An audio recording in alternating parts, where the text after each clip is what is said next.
నా కూతురి మీద వస్తున్న దుష్ప్రచారాలను ఆపించండి అని బాధితురాలు తల్లి నన్ను వేడుకుంది. నేను తల్లిగా కేంద్ర హోంశాఖ సహాయ మంత్రితో కొట్లాడతాను, కానీ నా బిడ్డ కొట్లాడలేదు కదా. నీ ఫోటోలు వీడియోలు ఎక్కడో చూసామని నా బిడ్డకు ఎవరో చెప్తుంటే తల్లడిల్లిపోతోంది. రేవంత్ రెడ్డి కూడా ఒక ఆడపిల్ల తండ్రి, సీతక్క సురేఖ కూడా మహిళలే. వారు కూడా ఈ అంశంపై సమీక్ష చేయాలి. ప్రధాని బందోబస్తు కారణంగా కేసులో ఆలస్యమైందని స్వయంగా డీజీపీ చెప్తుంటే బండి సాయి భగీరథ్ పారిపోయాడేమో అని భయంగా ఉంది అని BRS party general secretary RS Praveen Kumar అన్నారు. ఈరోజు వాళ్ళ అమ్మగారు నాకు చెప్పింది ఏంటంటే, సార్ మేము ఈ కేసులో తప్పనిసరిగా పోరాడతాం, మాకు న్యాయం జరిగేదాకా పోరాడతాం. సాక్షాత్తు కేంద్ర హోంశాఖ సహాయ మంత్రితోనే మేము కొట్లాడుతున్నాం. నేను కొట్లాడుతా తల్లిగా, కానీ నా బిడ్డ చిన్న పిల్ల.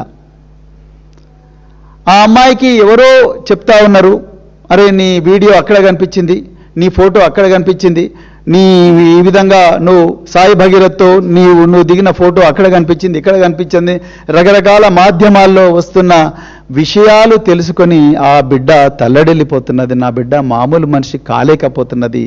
ఒక తల్లిగా నాదొక్కటే రిక్వెస్ట్, మీకు దయచేసి ఈ దుష్ప్రచారాన్ని ఆపించండి సార్. పోలీసుల దగ్గర పవర్స్ లేవా? ఇలా ముఖ్యమంత్రి గారే సాక్షాత్తు నిందితుడి తండ్రితోని దేశ ప్రధానమంత్రి సభలో బేటీ బచావో అన్న దేశ ప్రధానమంత్రి గారి సభలోనే వేలాది మంది జనం ముందర దేశమంతా చూస్తుండగా నిందితుడి తండ్రి, ఈ రాష్ట్ర ముఖ్యమంత్రి, హోంమంత్రి వాళ్ళు కూర్చున్న తర్వాత మాకు న్యాయం జరుగుతుందా సార్ అని ఆ మహిళ అడుగుతూనే, ఏమైనా చేయండి సార్, మీరు మాజీ పోలీస్ అధికారి కాబట్టి మీకు తెలిసిన పోలీస్ ఆఫీసర్లు ఏవైనా ఉంటే వాళ్ళను దయచేసి రిక్వెస్ట్ చేయండి సార్, ఈ దుష్ప్రచారాన్ని ఆపించండి. నా బిడ్డ చాలా తల్లడిల్లిపోతా ఉన్నది. ఏదన్నా చేయరాని పని చేస్తే నేను తల్లిగా ఇంకా నాకు చాలా ఇబ్బంది అయితే నేను తట్టుకోలేనని అంటా ఉన్నది. దయచేసి రేవంత్ రెడ్డి గారు, మీరు కూడా ఒక తండ్రి, మీకు కూడా బిడ్డలు ఉన్నారు, మీరు కూడా ఒక తండ్రి, మీకు కూడా చెల్లెలుంటారు. సీతక్క గారు మహిళా శిశు సంక్షేమ శాఖ మంత్రి, మీరు ఒక మహిళ.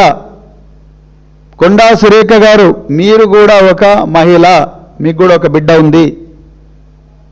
మీరందరూ కలిసి పోలీసు ఉన్నతాధికారులను పిలిపించండి. Director general of women safety చాలా పేరున్న అధికారి ఈరోజు రాష్ట్రంలో ఉన్నారు. అదేవిధంగా director general of women cyber security bureau DG ర్యాంకులో ఉండే మహిళా అధికారి ఉన్నారు. Director general women safety DG ర్యాంకులో ఉండే ఒక మహిళా అధికారి ఉన్నారు. దయచేసి వాళ్ళను పిలిపించి చెప్పండి, డీజీపీ గారిని చెప్పండి. కానీ డీజీపీ గారిని చెప్పాలంటే నాకే డీజీపీ గారు చేయాలి, ఆయన డ్యూటీ ఆయన చేయాలి, ఆయన రాష్ట్రానికి బాస్ ఆయన్నే. కానీ ఆ డీజీపీ గారే ప్రధానమంత్రి బందోబస్తు ఉన్నందుకు మేము ఈ కేసులో ఏమీ చేయలేకపోయాము 3 రోజుల వరకు అంటూనే నాకు భయం వేస్తున్నది. బండి సాయి భగీరథ్. మరిన్ని అప్డేట్స్ కోసం మా ఛానల్ని సబ్స్క్రైబ్ చేయండి.